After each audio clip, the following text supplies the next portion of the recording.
આજે આપણે બનાવીશું મસ્ત ટેસ્ટી દેશી એવું ગામડા સ્ટાઇલ બાના હાથનું ગુવારનું શાક। તો બા કેવું બને ગુવારનું શાક દેશી? મસ્ત બને છે, મસ્ત ચટાકેદાર બને એવું સરસ આખા ગુવારનું નવીન રીતે બાના હાથનું ગુવારનું શાક બનાવવાનું આપણે શરૂ કરીએ। તો ચાલો જોઈ લઈએ રેસીપી। આજ તો બા માર્કેટથી આવ્યા ને તો ખબર નહીં વિચારતા એવા હશે કે હવે ગામડે પહેલાં એ લોકોના જમાનામાં બનતું હશે ને તો એવું શાક બનાવવું છે। તો આવીને તરત કહે કે હું આજ ગુવાર લાવી છું ને આજે હું તને રેસીપી તને બનાવી દઉં, તું બનાવ। તો મેં કીધું હાલો બનાવી। ત્યારે તો બા સરસ ગુવાર ધોઈને બેઠા છે ને ગુવારના ડીટિયા કટ કરે છે ને પછી આવી રીતના પહેલાં તો ગામડે દેશી ગુવાર આવતો, મીન્સ વાકલો ગુવાર, આમ તમે જોયો હોય તો સી જેવો નાનો નાનો એકદમ આવે, કાંટારો ગુવાર હોય તો તેવો આવતો એટલે આખા ગુવારનું શાક કરતા। પણ અત્યારે તો આપણે મોટી મોટી લાંબી લાંબી સીંગો આવે છે તો તેને આવી રીતના માત્ર 2 જ કટકા કરવાના છે। કોઈ આખા નાનકડી હોય તો આખી જવા દેવી અને લાંબી લાંબી હોય તો 2 કરી દેવી। તો આવી રીતના જો તમે જોઈ શકો છો કેવડી લાંબી છે, તો આવી રીતના 2 ટુકડા કરી દેવાના। પછી આપણે સિંગદાણા લેશું તો 2 ટેબલ સ્પૂન લીધા છે અને શેકીને તેના ફોતરા કાઢી લીધેલા છે। પછી આવી રીતે 10 મોટી કળી લસણની લેવાની છે, જો નાની હોય તો 12 થી 13 લઈ લેવી। પછી આપણે તેની અંદર લાલ મરચું ઉમેરીશું, 2 ટેબલ સ્પૂન લાલ મરચું ઉમેરીશું, કાશ્મીરી મેં લીધેલું છે। ધાણા જીરું ઉમેરીશું, મીઠું આપણે થોડુંક ઉમેરીશું। તો હવે આપણે લસણ ખાંડી લેશું।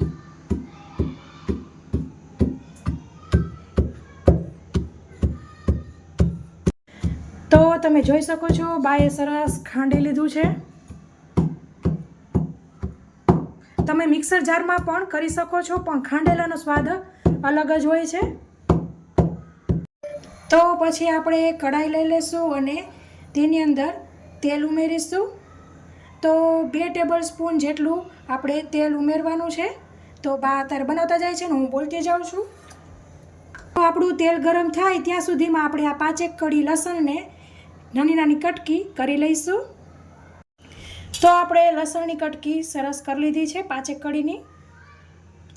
તો આપણું તેલ ગરમ થઈ જાય એટલે તેની અંદર 1 ચમચી રાઈ ઉમેરીશું। રાઈ આવી રીતે તતડે એટલે 1 ચમચી જીરું, ગેસની ફ્લેમ ધીમી કરી લેવી અને આવી રીતે થોડોક એવો અજમો ઉમેરવો, 1/4 ટીસ્પૂન જેટલો, અને જે આપણે લસણની કટકી કરી હતી તે ઉમેરી દેશું। સરસ મિક્સ કરી લેવું અને બા આ ગુવાર કેટલો છે? 250 છે। ઓકે, તો આપણે આ ગુવારને એડ કરી દઈશું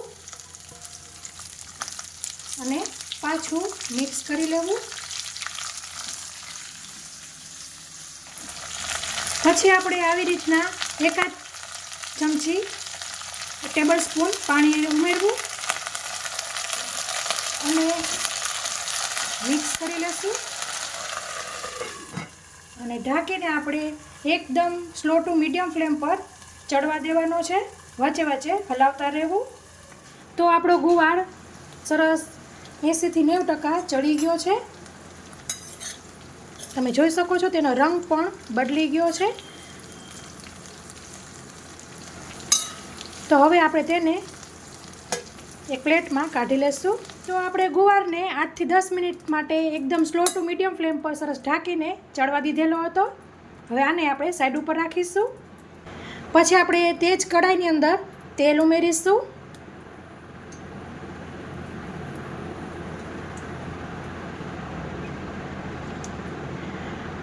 થી 4 ટેબલ સ્પૂન જેટલું તેલ લેવું, પછી તમારા ઘરમાં જે પ્રમાણે ખવાતું હોય તે પ્રમાણે તમે વધઘટ કરી શકો છો। તો હવે આપણે જે આપણે ખાંડેલું હતું તેને તેલમાં ઉમેરી દઈશું। ગેસની ફ્લેમ સ્લો રાખવાની છે અને મિક્સ કરી લેવાનું છે।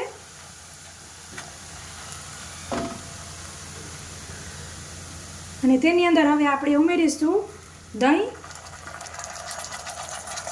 2 ટેબલ સ્પૂન દહીં ઉમેરવાનું છે અને સરસ હલાવી લેવાનું છે। તો હવે આપણે સરસ મિક્સ કરી લઈશું।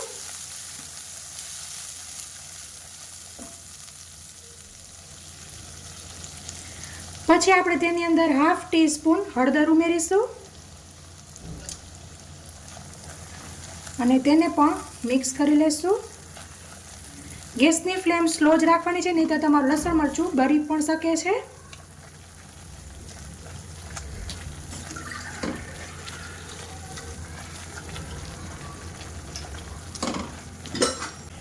પછી આપણે તેની અંદર 1/4 કપ પાણી ઉમેરીશું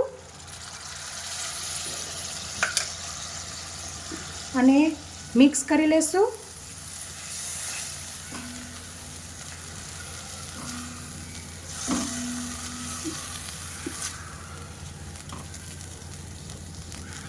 તો સરસ આપણા મસાલા શેકાઈ ગયા છે. અને પછી બા ઉમેરે છે ગુવાર, રાઈ, જીરું સહિત બધું ઉમેરી દેવું અને મિક્સ કરી લેવું.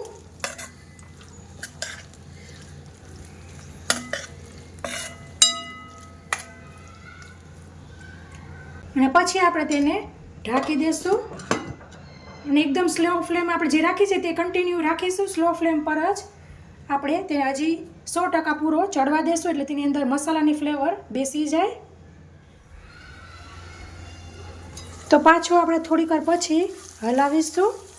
એવું લાગે કે પાણી પી ગયું છે તો પાછું આપણે 1/4 કપ પાણી ઉમેરવું અને મિક્સ કરી લેવું.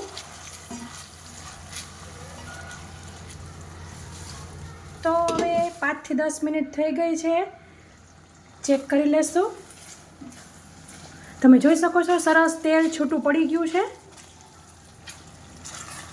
તો આવી રીતના સરસ ગુવાર ચડી જાય પછી આપણે તેની અંદર આવી રીતના દેશી ગોળ ઉમેરીશું. તમે ખાંડ પણ ઉમેરી શકો છો અને તમને એમને તીખું ગમતું હોય તો તમે ગોળ ગળપણ ન પણ ઉમેરી શકો છો. થોડુંક જીરીક હલાવીને આવી રીતના 1/2 ટીસ્પૂન ગરમ મસાલો ઉમેરી દઈશું અને સરસ મિક્સ કરી લેવાનું છે.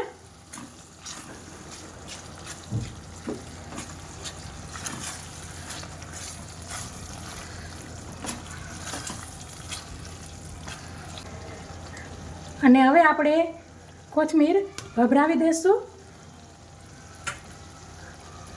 અને મિક્સ કરી લેશું.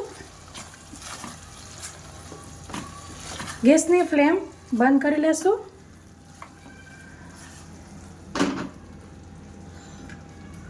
હવે આ આપણું ગામડા સ્ટાઇલનું શાક ગુવારનું તૈયાર થઈ ગયું છે. પહેલાના જમાનામાં આવી રીતના દહીંવાળું ને આખા ગુવારનું કરતા હે ને બા? હા, આખા ગુવારનું. તો ફ્રેન્ડ્સ તૈયાર છે મસ્ત બાના હાથનું ગામડા સ્ટાઇલ કાઠિયાવાડી ચટાકેદાર એવું આખા ગુવારનું શાક. તમે ઘરે જરૂરથી ટ્રાય કરજો હે ને બા? કેવું લાગે? મસ્ત બને છે. દેશી. હા હો. તો મિત્રો તમને બાની રેસીપી પસંદ આવી હોય તો લાઈક કરજો, તમારા ફ્રેન્ડ ઓર ફેમિલી સર્કલમાં શેર કરજો, જેથી તે લોકો પણ બાની રીતથી દેશી ગુવારનું શાક બનાવી શકે. તો ફ્રેન્ડ્સ રેસીપીમાં આટલું જ. ફરી મળીશું એક નવી રેસીપી સાથે. ત્યાં સુધી આવજો. Thank you. બાય. જય શ્રી કૃષ્ણ. જય શ્રી કૃષ્ણ.